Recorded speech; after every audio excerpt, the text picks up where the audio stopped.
Hi గారు, welcome to our channel. ప్రస్తుతం మనతో పాటు భరద్వాజ్ గారు సీనియర్ జర్నలిస్ట్ ఉన్నారు. వారితో ఒకసారి మాట్లాడదాం. సార్ నమస్కారం సార్. నమస్తే సార్, గత కొన్ని రోజుల నుంచి కూడా చూస్తున్నాం ఆర్జీవి గారి అరెస్ట్ పైన ఒక హంగామా హడావిడి అంతా కూడా నడుస్తుంది. ఆయన అరెస్ట్ చేయడానికి పోలీసులు డెన్ దగ్గరికి వెళ్ళడం, ఆయన లేకపోవడంతో అజ్ఞాతంలోకి వెళ్ళిపోవడం, వార్తలు ప్రచారం కావడంతో బృందాలుగా ఏర్పడి మరి పోలీసులు గాలిస్తున్నారని చెప్పేసి కూడా ప్రచారం జరుగుతుంది. ఇదంతా ఒక వైపు నడుస్తున్న నేపథ్యంలో ఆయన బయటకు వచ్చి టీవీ ఛానల్స్ కి ఇంటర్వ్యూలు ఇస్తున్నారు సార్. ఒక ఇంటర్వ్యూ ఇచ్చి అందులో మాట్లాడుతున్నారు. అసలు ఎప్పుడో పెట్టిన సంవత్సరం కిందట పెట్టిన పోస్ట్ కు ఇప్పుడు ఎవరో మనోభావాలు దెబ్బతిన్నా, అది కూడా థర్డ్ పార్టీ మనోభావాలని ఆయన వాపోతున్నారు.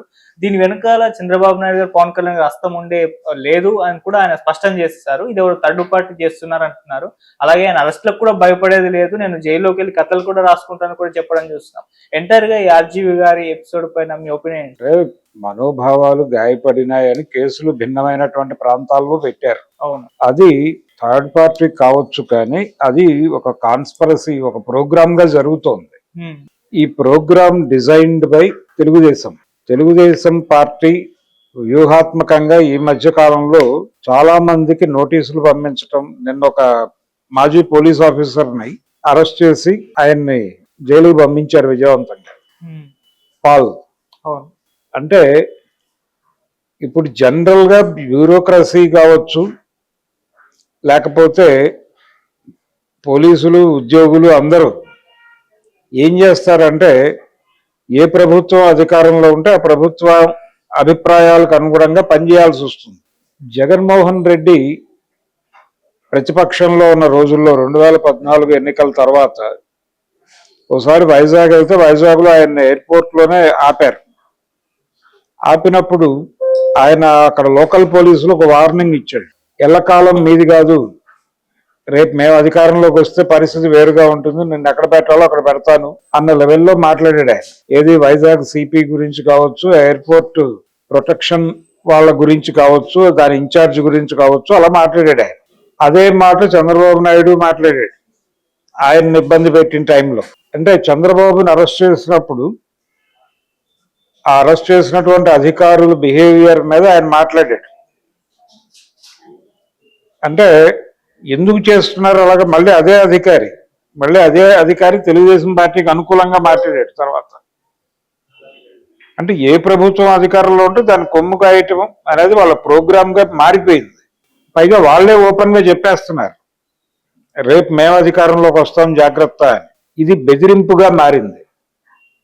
రాజ్యాంగబద్ధమైనటువంటి పదవుల్లో ఉండి ఇలాంటి బెదిరింపు రాజకీయాలకు దిగటం, అది ఏవైనా ప్రజాస్వామ్య పరంగా సబబా అనేది హక్కుల సంఘాలు మాట్లాడాలి. హక్కుల సంఘాలు మాట్లాడటం లేదు ఈ విషయంలో. అది రెండు పార్టీల గొడవగా చూస్తున్నారు. రెండు పార్టీల గొడవ మాత్రమే కాదు, అది కాన్స్టిట్యూషనల్ గొడవ. అంటే భారతదేశానికి ఒక రాజ్యాంగం ఉంది. ఆ రాజ్యాంగాన్ని పక్కకి నెట్టి ఎవరి రాజ్యాంగం వాళ్ళు రాసుకుంటున్నారు, ఎవరి రాజ్యాంగం ప్రకారం వాళ్ళు బిహేవ్ చేస్తున్నారు. అది ఓపెన్ గా మాట్లాడేసుకుంటే పోతుంది కదా, గొడవ లేకుండా.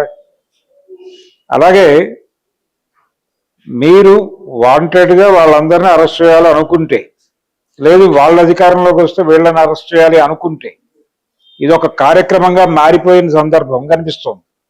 వర్మ ఒకడే కాదు, పోసానికి నోటీసులు వచ్చినాయి, ఆయన భయపడి తెల్లజెండా ఎగరేసాడు. దానికంటే ముందు శ్రీరెడ్డి తెల్లజెండా ఎగరేసింది.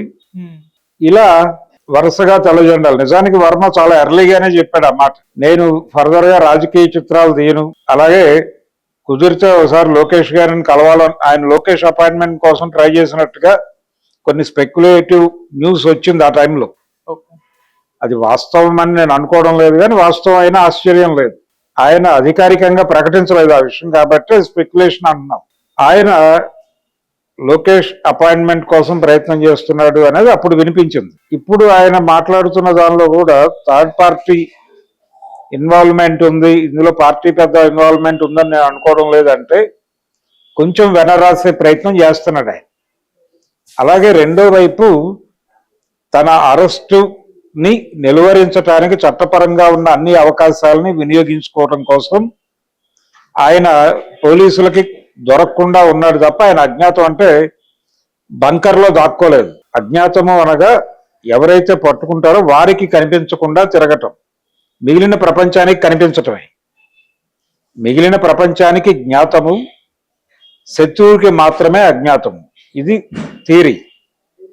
దాని ప్రకారం ఆయన అజ్ఞాతంలో ఉన్నాడని మీడియా కూడా ఎట్లా రాస్తోందంటే, మీడియా కూడా ఇన్ టోటల్ స్ప్లిట్ అయిపోయి పార్టీ ధోరణితో నడుస్తోంది. అందుకని చాలా క్లియర్గా ఎల్లో మీడియా అలాగే వీళ్ళది బ్లూ మీడియాగా మారింది. వీళ్ళు బ్లూ మీడియా అంత సీరియస్గా వర్మని భుజాన్ని వేసుకుంటున్నట్టుగా కనిపించడం లేదు. అంటే వాళ్ళ లిమిట్స్లో వాళ్ళు ఉన్నారు. ఈయన మెంబర్ కాదు. అసలు దీని అంతటికీ కీలకమైన విషయం ఏంటంటే, ఆయన మీద పెట్టిన కేసుల గురించి ఎవరు మాట్లాడట్లేదు. ఆయన మీద పెట్టిన కేసులు ఏమిటి, అవి సబబా కాదా, ఇలాంటి కేసులు పెట్టడం ప్రజాస్వామిక పద్ధతేనా కాదా అనే దాని మీద చర్చ జరగాలి. అది కాకుండా ఆయన అజ్ఞాతంలోకి వెళ్ళిపోయాడు అనే దాని మీద డిస్కషన్ జరుగుతుంది. ఇది తప్పు. ఇది వాంటెడ్ గా మీడియా క్రియేట్ చేస్తున్నటువంటి గందరగోళం. రెండోది, సోషల్ మీడియాలో మీరు పెట్టిన పోస్టులు మనోభావాలు గాయపరిచినాయి అని కేసులు పెట్టుకుంటూ పోతే, ఏ పోస్ట్ అయినా సరే ఎవరో ఒకళ్ళ మనోభావాలు గాయపరుస్తుంది అనివార్యంగా. ఒక అభిప్రాయం ఇంకో అభిప్రాయాన్ని పోలి ఉండాలని చట్టం లేదు. చట్టం కాదు అది, అసలు ప్రకృతి విరుద్ధం. ఇద్దరు మనుషులు ఒకేలా ఆలోచించరు, రెండు మెదళ్ళు ఒకేలా ఆలోచించవు. ఇది ప్రకృతి సూత్రం. దీనికి భిన్నంగా అందరూ ఒకటే ఆలోచించాలని చెప్తున్నారు. అంటే ప్రపంచం అంతా రోబోలుగా మారాలి అని మాట్లాడటమే ఇది. అంటే మీరు ఓపెన్ గా మాట్లాడితే కేసులు పెడతామంటే అభిప్రాయాలని ఖండించండి, చర్చ జరగనివ్వండి. చైర్మన్ మావో అన్నట్టు 100 పూలు వికసించని 1000 ఆలోచనలు సంఘర్షించని అన్నాడు ఆయన. సంఘర్షించండి, మీకేమనిపిస్తే అది రాయండి, దాని మీద చర్చిద్దాం అని ప్రభుత్వం మీద మీరు దాడి చేయమని ప్రజలకు పిలుపునిచ్చాడు ఆయన. బంబార్డ్ ద హెడ్ క్వార్టర్స్ అని చెప్పి ఆయన పిలుపునిచ్చాడు చైనాలో మావో. ఆ దమ్ము ధైర్యం ఎవరికైనా ఉందా రాజకీయ నాయకులకి? లేదు. ఆయన చాలా స్పష్టంగా ప్రతి రోడ్డులోనూ ప్రతి సందులోనూ ఒక 10 నోటీస్ బోర్డులు పెట్టండి. ఎవరికి అప్పుడు సోషల్ మీడియా లేదు, మీకు ఎవరి మీద విమర్శ ఉంటే అక్కడ రాసేయండి, మేము చూసుకుంటాం అని బోర్డులు పెట్టాడు. అయితే పరిపాలనాపరమైనటువంటి సంక్షోభం తలెత్తింది ఆయన ఆ మాట అంటం వల్ల అని ఆయన మీద ప్రభుత్వం నుంచి విమర్శ వచ్చింది. అంటే మంత్రి కావచ్చు ఎవరైనా కావచ్చు వాడి మీద విమర్శ రాజేస్తే ముందు వాటిని విచారణలో పెట్టండి అన్నాడు. ఇది రాజ్యాంగపరమైన సంక్షోభాన్ని క్రియేట్ చేస్తోంది అని అక్కడ డెంగ్ సియాఓపింగ్ లాంటి వాళ్ళు మాట్లాడారు ఆ రోజుల్లో. అంత అక్కర్లేదు. కానీ ఇక్కడ ప్రస్తుతం తెలుగు రాష్ట్రాల్లో పర్టికులర్గా ఆంధ్రప్రదేశ్ నుంచి ఇది తెలంగాణకు కూడా పాకింది. ఇక్కడ కూడా కేసులు పెడతాం, అరెస్టులు చేస్తాం అనే మాటలు మాట్లాడుతున్నారు. కేటీఆర్ ఏ క్షణమైనా అరెస్ట్ అవ్వచ్చు అనేటువంటి ఒక వాతావరణం కల్పించారు. అక్కడ ఎవరు అరెస్ట్ అవుతారో తెలియదు, ఎవరి మీద నోటీసులు వస్తాయో తెలియదు, ఎవరి మీద కోర్టు కేసులు పెడతారో తెలియదు. ఆ కోర్టు కేసులు పెట్టిన తర్వాత వాళ్ళు సరెండర్ అవ్వటమే.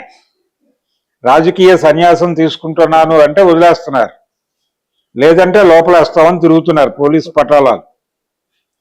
తెల్ల జెండా ఎగరేసిన పోసాని ఇప్పుడు వాళ్ళకి ఇష్యూ కాదు. ఇంకా తెల్ల జెండా ఎగరేయలేదు అనుకుంటున్నటువంటి వర్మ టార్గెట్. నిజానికి వర్మ మాట్లాడింది కానీ ఆయన తీసిన సినిమాలో కానీ ఏమీ తప్పు ఉందని నేను అనుకోవడం లేదు. ఎందుకు అనుకోవడం లేదంటే, పప్పు అని ఆయన అనలేదు, ఆయన క్రియేషన్ కాదు పప్పు అనేది. లొకేషన్ పప్పు అని అనమని అనేలాగా చేయాలని, ఆయన పప్పు అనే బ్రాండ్ చేయాలని, అలాగే రాహుల్ గాంధీని పప్పు అని బ్రాండ్ చేయాలని కొన్ని రాజకీయ పార్టీలు కోట్ల రూపాయలు ఖర్చు పెట్టినాయి. కోట్ల రూపాయలు ఖర్చు పెట్టి ట్రోలర్స్ ని పోషించి జీతాలు ఇచ్చి వాళ్ళ ద్వారా ప్రమోట్ చేసినటువంటి ఒక అభిప్రాయాన్ని తన సినిమాలో వాడాడు ఆయన. అది తప్ప ఎలా అవుతుంది? నువ్వు ట్రోల్ సైన్యం మెయింటైన్ చేసిన పార్టీలు ఏమిటి? ఈ రోజున కూటమిలో భాగస్వామిగా ఉన్న భారతీయ జనతా పార్టీ రాహుల్ గాంధీని పప్పు అనటం కోసం ట్రోలర్స్ మీద కోట్ల రూపాయలు ఖర్చు పెట్టిందా లేదా? అది చెప్పమనండి చంద్రబాబుని కానీ లోకేష్ని కానీ. వీళ్ళు పర్సనల్ కాన్స్టిట్యూషన్ ని అమలు చేసే ప్రయత్నం చేస్తున్నారు, అంబేద్కర్ రాసిన రాజ్యాంగాన్ని తొంగలో తొక్కి. నిజానికి ఈ నడుస్తున్న పరిస్థితి చూస్తే ఆంధ్రప్రదేశ్లో 2 జైళ్లు ఉండాలి. వైఎస్ఆర్సిపి జైలు అని ఒకటి, తెలుగుదేశం జైలు అని ఒకటి. తెలుగుదేశం గెలిస్తే వైఎస్ఆర్సిపి టోటల్గా అధికారికంగా ఆ పార్టీ మెంబర్షిప్ ఏంటనేది రికార్డు ఉంటుంది. టోటల్గా అక్కడ నేమ్ ప్లేట్స్తో సహా రూమ్స్ ఉండాలి. వైఎస్ఆర్సిపి ఇన్ టోటల్ వెళ్ళిపోయి స్వచ్ఛందంగా జైల్లోకి వెళ్ళిపోవాలి. అందులో ఎవరైనా ఎమ్మెల్యేలు ఉంటే వాళ్ళని అసెంబ్లీ సెషన్ జరుగుతున్నప్పుడు ఒక వ్యాన్ వచ్చి తీసుకెళ్లి దింపేస్తారు. 5 ఏళ్ల తర్వాత ఆ పార్టీ తిరిగి అధికారంలోకి వస్తే జైల్లోంచి బయటకు వస్తారు. అప్పుడు ఓడిపోయిన పార్టీ ఏదైతే ఉందో దాని జైల్లోకి అది స్వచ్ఛందంగా వెళ్ళిపోతుంది. టీడీపీ ఒకవేళ టీడీపీ మళ్ళీ గెలిస్తే పవన్ కళ్యాణ్ అన్నట్టు చంద్రబాబు నాయుడు 10 ఏళ్ళు అధికారం వహించాలి అన్నాడు కదా.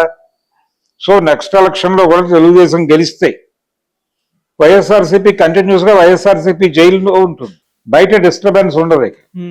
అది చేయాలి. ఇలాంటి కండిషన్, ఇలాంటి ఆలోచనలకి ప్రాతిపదిక కల్పిస్తున్నారు వీళ్ళ ఆచరణల ద్వారా. దీన్ని సీరియస్ గా పౌర హక్కుల సంఘాలు పట్టించుకుని ప్రభుత్వాలు చేస్తున్నటువంటి ఈ విపరీత ధోరణులు. ఎమర్జెన్సీలో ఇందిరాగాంధీ గారు మొదట ఈ నాసా మీసా లాంటి యాక్టులు పట్టుకొచ్చి నేషనల్ సెక్యూరిటీ కోసం అని చెప్పి, జాతీయ భద్రత కోసం అని చెప్పి, రెండోదేమో మీసా అంటేనేమో మెయింటెనెన్స్ ఆఫ్ ఇంటర్నల్ సెక్యూరిటీ అని, దేశ అంతర్గత భద్రతను కాపాడటం కోసం ఒక చట్టం. ఇలా చట్టాలు నాసా మీసా అని చేసి మొదట్లో కొంతమందిని జెన్యూన్ వాళ్ళని ఒక 4-5 అరెస్టులు చేసి ఆ తర్వాత మొత్తం దేశంలో ఉన్న కవులు, కళాకారులు ఇన్ టోటల్ అందరినీ తీసుకెళ్లి జైలు నింపారు. రాచకొండ విశ్వనాథ శాస్త్రి లాంటి రైటర్ జైల్లోకి వెళ్ళి కూర్చున్నాడు వైజాగ్ జైల్లో. ఆయన అండర్టేకింగ్ రాసిస్తే వదిలేరు ఆయన. త్రిపురనేని మధుసూదన్ రావు జైలుకి వెళ్ళాడు ఆ రోజున. కేవీ రమణారెడ్డి గారు, ఆయన జవహర్ భారతి లెక్చరర్, రైటర్, ఆయన జైల్లోకి వెళ్ళాడు. ఆయన జైలు అనుభవాలు డిటెన్యూ డైరీ అని రాశాడు ఆయన. ఆ పుస్తకం ఇప్పటికీ మార్కెట్లో అవైలబుల్. ఆయన ప్రజాస్వామికవాది కేవీ రమణారెడ్డి గారు. ఆయన్ని తీసుకెళ్లి జైల్లో పెట్టారు. దాదాపు 16 నెలలు 18 నెలలు అంత ఉన్నాడు ఆయన. ఇలాంటి పరిస్థితి. కాబట్టి ప్రజాస్వామ్యము అనేది ఆంధ్రప్రదేశ్లో వాళ్ళకు అనుకూలంగా మార్చుకుంటున్నారు. నిజానికి వీళ్ళు కక్ష సాధింపు చర్యల ప్రభుత్వం జగన్మోహన్ రెడ్డిది అని మాట్లాడారు ఆ రోజున. ఇప్పుడు వీళ్ళు చేస్తోంది అదే. అంటే మీ ఎడం చేయి తీస్తే మా పొరచేయి పెడతాం అన్నట్టుగా తయారైంది. వాళ్ళు కక్ష సాధింపు చర్యలు చేయడం తప్పే. జగన్మోహన్ రెడ్డి ప్రభుత్వం అయినా, జగన్మోహన్ రెడ్డి ప్రభుత్వం చేసింది కాబట్టి మేము చేస్తాం, ఇదేమిటి అని అడిగితే మీరు చేసింది ఏమిటి అని ప్రశ్నిస్తాం. ఇది ప్రోగ్రామ్ గా టీడీపీ అనుకుంటోంది. అంటే అవతల వాడు చేసిన విమర్శకు సమాధానం చెప్పకుండా నువ్వు చేసింది ఏమిటి అని ప్రశ్నించడం ద్వారా ఆ ప్రశ్నని చంపేయాలని చూస్తున్నారు. ఇది బుల్డోజ్ చేయటం అంటే. ఈ బుల్డోజింగ్ రాజ్యాంగాన్ని బుల్డోజ్ చేస్తున్నారు చాలా స్పష్టంగా. అందుకని సీరియస్ గా దీని మీద పౌర హక్కుల సంఘాలు నిలబడి ప్రభుత్వాలని నిలదీయాల్సినటువంటి అవసరం ఉంది. తద్వారా జగన్మోహన్ రెడ్డి ప్రభుత్వం చేసిన తప్పిదాలను కూడా ప్రపంచం దృష్టికి తీసుకురావచ్చు. తప్పేం లేదు దానిలో. రెండోది, మెయిన్ స్ట్రీమ్ మీడియా అనే పేరుతో ఆల్రెడీ కొనుగోలు చేసేసారు కాబట్టి సోషల్ మీడియా మీద కేసులు పెడుతున్నారు. సోషల్ మీడియాలో పోస్టులు పెట్టకుండా చేయొచ్చు. అంటే మీరు ప్రభుత్వ వ్యతిరేక అభిప్రాయం రాస్తే అది పోస్ట్ అవ్వకూడదు. అట్లా టూల్స్ డిజైన్ చేయొచ్చు. ఆ డిజైన్ చేయమని గూగుల్లో అడిగే ధైర్యం వీళ్ళకి లేదు. ఎందుకంటే సోషల్ మీడియా వెనకాల ఒక మార్కెటింగ్ వ్యూహం ఉంది. ఆ ఏరియాకి వెళ్తే వరల్డ్ బ్యాంక్ నుంచి తాకీదులు వస్తాయి వీళ్ళకి. వాళ్ళ తాబేదారులుగా బతుకుతున్నారు ఈ ముఖ్యమంత్రులు, ప్రధానమంత్రులు ఇన్ టోటల్.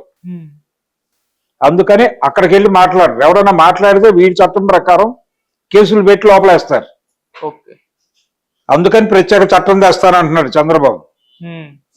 ఇది కూడా అప్రజాస్వామికమే. ఆ రోజున ఇందిరాగాంధీ గారు నాసా మీసా పేరుతో జనాలను ఎలాగైతే వేధించిందో అలాంటి వేధింపులు చేయటం కోసమే ఆయన ఆ చట్టం తెస్తున్నాడు, నల్ల చట్టం.